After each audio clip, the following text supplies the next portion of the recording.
This winter was unlike anything I have ever seen.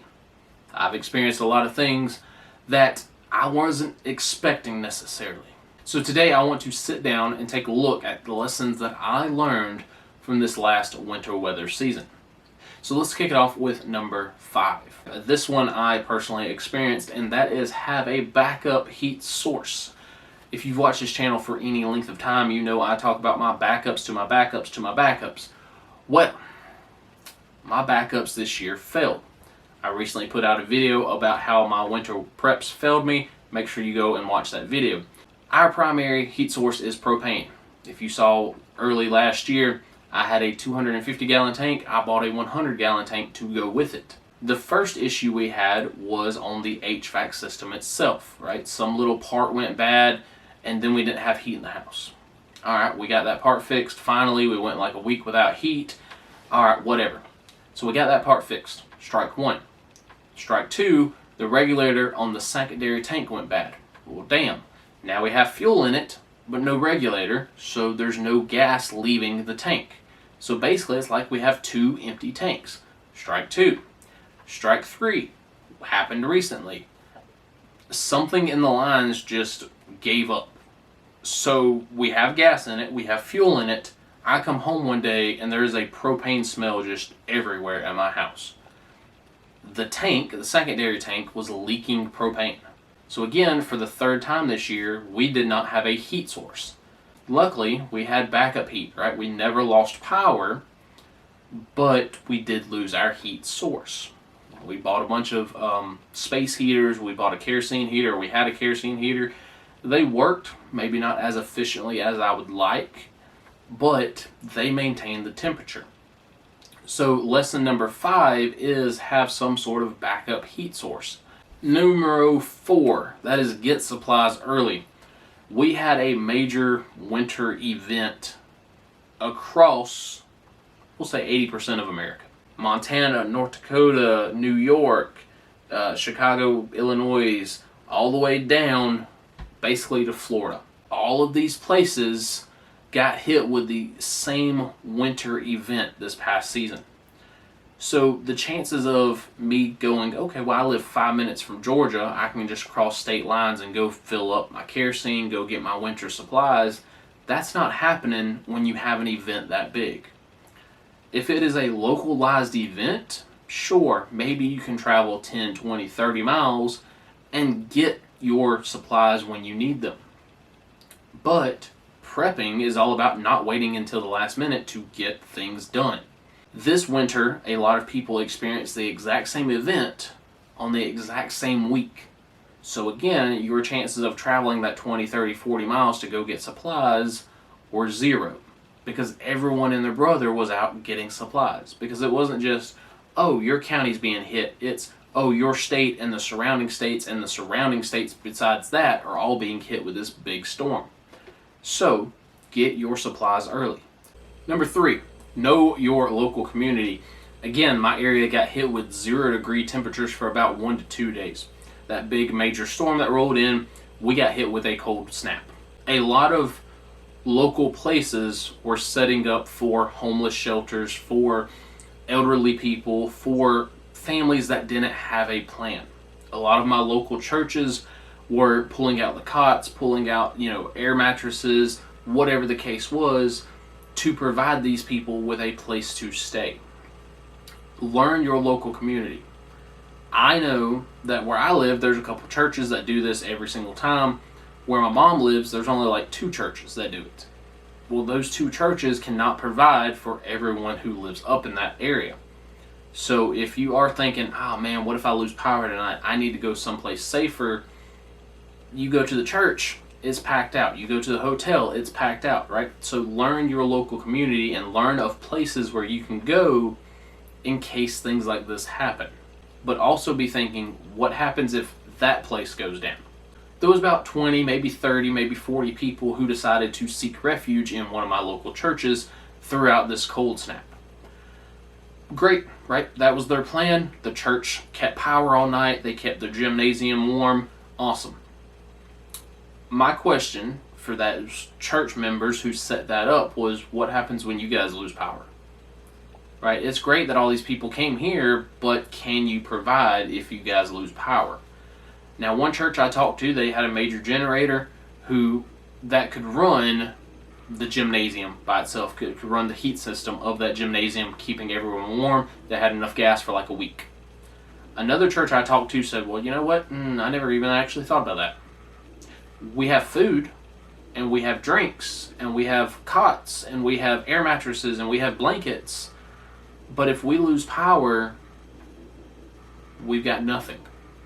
So make sure that place that you go, right, know that local community, make sure that place that you go has a plan.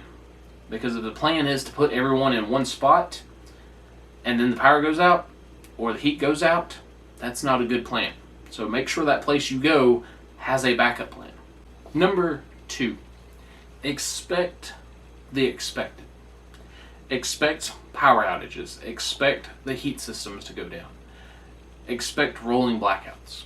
So these major companies, these major corporations who are in charge of and control the power, the water, the heat sources, they are not very good at doing their jobs.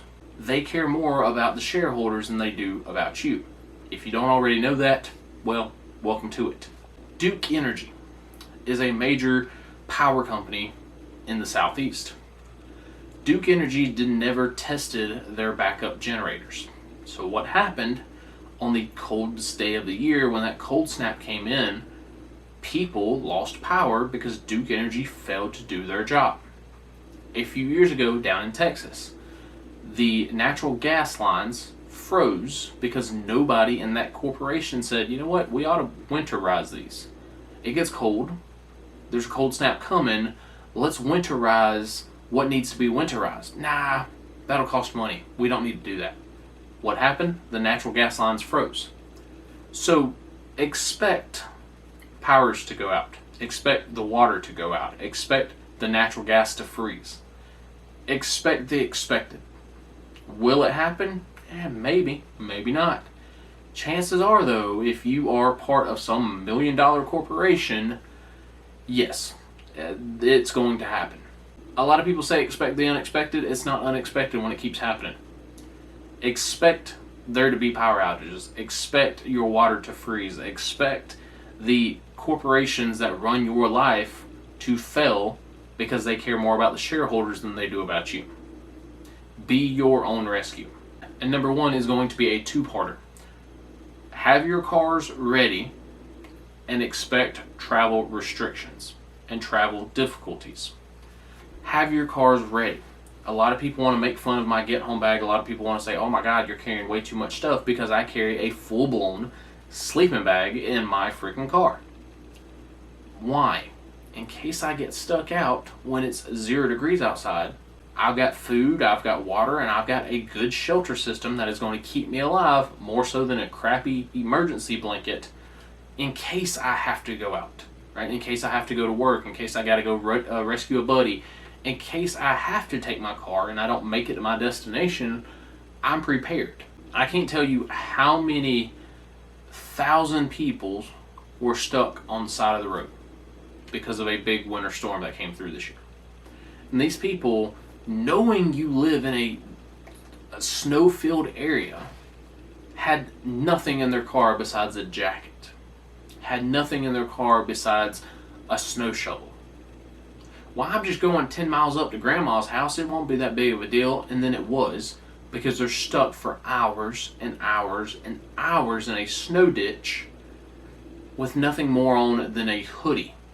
But if you decide to go out, be ready to stay in your car. Again, shitty little emergency blankets are not going to save your life. Which would I rather have? The 40-degree sleeping bag from Walmart, or the $2 emergency Mylar blanket that doesn't even fit around me? Well, if it's 10 degrees outside, I'm going with the sleeping bag, because I know this shitty little blanket is not going to protect me. It's not going to keep me safe. It's not going to keep me warm. The sleeping bag, it's going to maintain my body heat. Have your vehicles ready. Food, water, snacks, drinks, rescue supplies, right? Tow ropes, tow straps, jumper boxes.